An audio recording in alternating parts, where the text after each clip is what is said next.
We talked to Johnny about how he's taken on kind of a shooter role, and it's something that's kind of new to him. Do you expect that to be the role that he continues in on offense for much of the year? Do you think he'll work in more of the athleticism he has? Yeah, I mean, I look at it a little differently, but to me, he needs to shoot the ball when he's open because he's one of our better shooters. But he needs to play, and so yeah, I'm not gonna.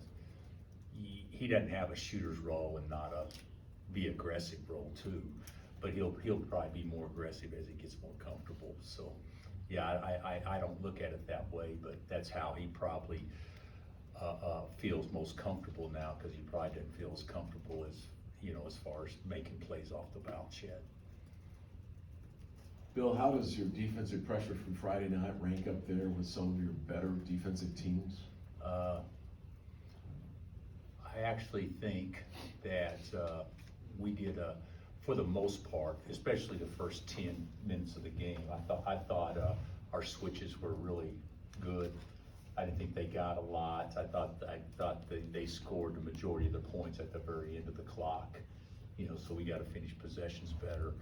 But I thought it was really good. But when you think about the best defensive pressure here, I don't think that quite ranks up with that. But it was better. I mean, there's no question it was better. But our defensive pressure didn't create havoc. It didn't create turnovers. It didn't create some things that, when I think of defensive pressure, I'm thinking of runouts and guys getting deflections and running through passes. And our defensive pressure the other night didn't create that. But nobody's going to create that against Connecticut, because good teams are harder to get those things done. But as far as making them catch it a step or two further out and making them feel us, that was probably as good as we've done in a while. Johnny said he had never experienced something like Friday's game against Connecticut before. How do you feel like he just handled that stage? I thought he did great. I'll be honest with you, there's a lot of guys that's never experienced some things like that unless they played here before. So yeah, I thought he did really well. He only played, I think, 13 minutes, something like that, but I thought he was certainly a factor. And to your point, he jumped up and made a couple of big shots, and one of the shots, even after he missed the first one, or in the second half, that was a big shot he made in the second half. But I thought he handled it well. At the Australian Institute of Excellence, they do an unbelievable job, but I doubt they have home crowds quite like that there. But there's no high school kid coming in that's ever experienced anything like that. I'm just wondering, before the season starts, do you have an expectation or a thought of specifically where you'd like to be at this point? And if you do, are you there? Or kind of just your thoughts on the team? I know it's early, but I think from a record standpoint, I think everybody would have said if you go 3-1 against those 4 teams, you'd probably be very, very happy. So from a record standpoint, yeah, I'm good with the record. From a execution standpoint and some things like that, I think we're still quite a ways away. So I think there's a lot of room for improvement, and we got to develop. I actually think Parker Brown didn't get a chance to play the other day. I actually think he's been the most consistent guy of guys 5 through 9. It's just hard to play him when Hunter's not in the game because you lose so much scoring, But I think he's been the most consistent performer of those guys. But we still got to develop guys and get guys playing where they can play in a big game and us not take a step backwards when we sub. You may have mentioned it last week with Nick, but what do you want to see from him to be able to earn more consistent minutes over the course of the game? I love Nick, but he had 3 big faux pas as soon as he checked in 2 minutes. We got to do better. And to be honest, in a game like that, one possession could be the difference in winning and not winning. So he's got to get where he obviously understands maybe better of what we're trying to do from a scout report standpoint, and also with what we're trying to run and competing on the glass and things like that. But he's going to be fine. But that was not the game for him the other night based on how he got started. You also talked about wanting to be more aggressive. Just what do you think of his shot selection against UConn? Well, he didn't make any floaters. So I didn't think Juan had his best offensive game by any stretch. He missed KJ for an uncontested lob that led to 3 points for the other team when they got the deflection. I mean, he can do better in a lot of ways, but if we didn't have him, who would be out there handling the ball, that kind of stuff. And he's playing so many minutes, and his body's not built for playing 37 a game. But I thought the floaters that he missed the other day were the exact shots that I think he should be shooting. With such a big game last Friday and Missouri Saturday, how do you emotionally approach this one? We practiced yesterday, and it was absolute awful. So today I'm hoping will be a more realistic day than yesterday. And KJ's back, so we'll at least have all our full complement of guys. So I think tomorrow's feel for the game will be a lot dependent on how we do today in practice. I'm a big believer you play like you prepare, and we didn't do a good job with Eastern Illinois at all last week, and we need to do a much better job today and tomorrow for UMKC. But from an emotional standpoint, and granted, it's football, you get 7 days to recover, and basketball, usually if you get 2 or 3, that should be enough. But I could see yesterday that our guys were still exhausted after a Friday game. So hopefully today will be a lot better. Do you think, do you stress to them how much this game means to Kansas City? UMKC, I mean. Yeah, they go by Kansas City. Yeah, we'll talk, but we say things like that all the time. But yes, yeah, we'll talk about that. There reaches a point in time, in my opinion, where you say things, and a lot of times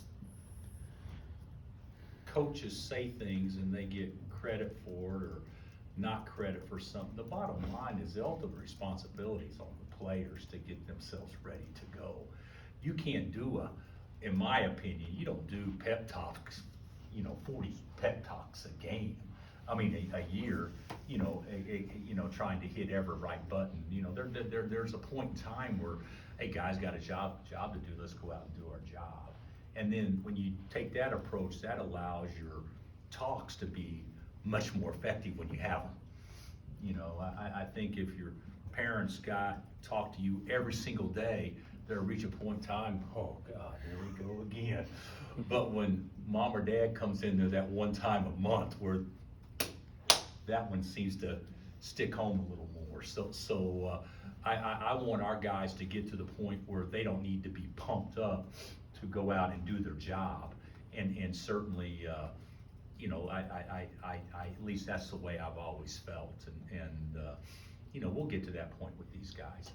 When did KJ get back, and what was it like flying out there, and your impressions of the day? Yeah, he got back this morning, but yeah, it was great. It was an honor to be there and to be a part of a celebration of a lady that has done so much for so many others. It even surprised me and us of what an impact she had, far more than what we actually even knew it, with all the different activities and everything she was involved in, and always fighting for others. So it was a very uplifting and proud to have been there. Very inspirational. When you say awful practice, is it just guys not locked in, or just going through the motions, or what's like an awful practice for? One in which we didn't complete it. Okay. That would be pretty Okay. much awful. So, but yesterday, KJ wasn't there. Hunter's nicked up. Juan and Kevin are nicked up and exhausted. So whenever those guys don't really practice, and you're putting it on everybody else. It wasn't gonna be a good practice regardless, but we contributed to it not being very good by not being ready to. Bill, on the court for KJ, what we're seeing is his flip or floaters getting some more length to it as far as accuracy. That crystal ball that you look into and predicting the future, what kind of ceiling can KJ have offensively? Well, he's gonna have to get where he can shoot the ball better with range. I mean, there's no doubt about that. But, you know, what we tried to do, Dave, is how do you play him like we played him last year with Hunter in the game more? And I think that we probably put him in some situations that he liked the other day more. But just the confidence, you know, in a game where you're down 4, late game, with 10 left or whatever, to shoot a 14-footer is a big step in the right direction. And I think that's what you're talking about. He's expanding his game, but he's not expanding it like what a lot of people would think of expanding it is. You know, he's not gonna be a 3-point shooter this year. Not to say he can't make some from time to time, but that's not who he is. But crystal ball wise, he's improved so much so fast. But from a off-season standpoint, there certainly has to be an emphasis and a game plan so he can be more consistent in that area. But for him right now, playing and shooting and looking to score 15-foot and in, I think is a big improvement over last year. Can you give us a word on the Roos? What jumps out to you? They've got guys that can score. They got 2 point guards that are quick and can get downhill, and they got 3 perimeter players that can all stretch it and drive it, and then they got multiple big guys in there that aren't standing height tall, but they all got good bodies and strong. And you know they've had they haven't probably had the start, but look at the schedule playing at Baylor and at Colorado State. You know, that's 2 of the top 13 teams in the country. You know, it hasn't gone great in some of those games, but they've had opportunities to win other games. And then of course the other night they won by 30 over Southeast Missouri. So I think that they've got a much better roster than maybe what they've had the last couple of years. So they'll be a dangerous team in Summit. I know next summer is the time to talk about this, and both sides of it are busy, but have you had anybody from the NBA or comments or conversations with anybody about Kevin and his start, McCullough? I know that he's really helped himself with the start of the season.